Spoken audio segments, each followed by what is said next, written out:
આણંદ જિલ્લાના ખંભાત શહેરમાંથી મોટી ખબર સામે આવી છે। એન્ટી કરપ્શન બ્યુરો એસીબી દ્વારા એક સફળ ટ્રેપ કાર્યવાહી હાથ ધરવામાં આવી છે। નાગરિક મોહમ્મદ ઇમરાન સોદાગર નામના આરોપીઓને લાંચ લેતા રંગે હાથ પકડી પાડવામાં આવ્યા છે। પીએસઆઈ ભૂગર્ભમાં ગઈ 3 જુલાઈએ ખંભાત સિટી પોલીસ સ્ટેશનમાં ગૌમાંસ સંબંધિત ગુનો નોંધાયો હતો।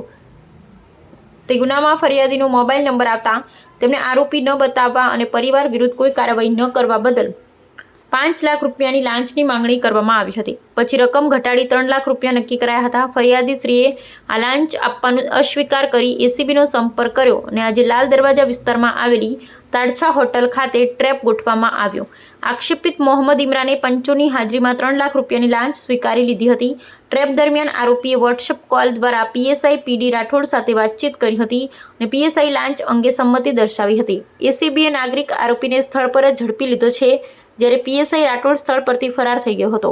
હાલ એસીબી દ્વારા પીએસઆઈની શોધખોળ ચાલુ છે અને મામલે વધુ તપાસ હાથ ધરાઈ છે। આ કાર્યવાહી એસીબી આણંદના પોલીસ ઇન્સ્પેક્ટર એમએલ રાજપૂતના નેતૃત્વમાં અને મદદનીશ નિયામક કેબી ચુડાસમાના સુપરવિઝનમાં હાથ ધરવામાં આવી હતી। રિપોર્ટર અશ્વિન ત્રિખત્રી।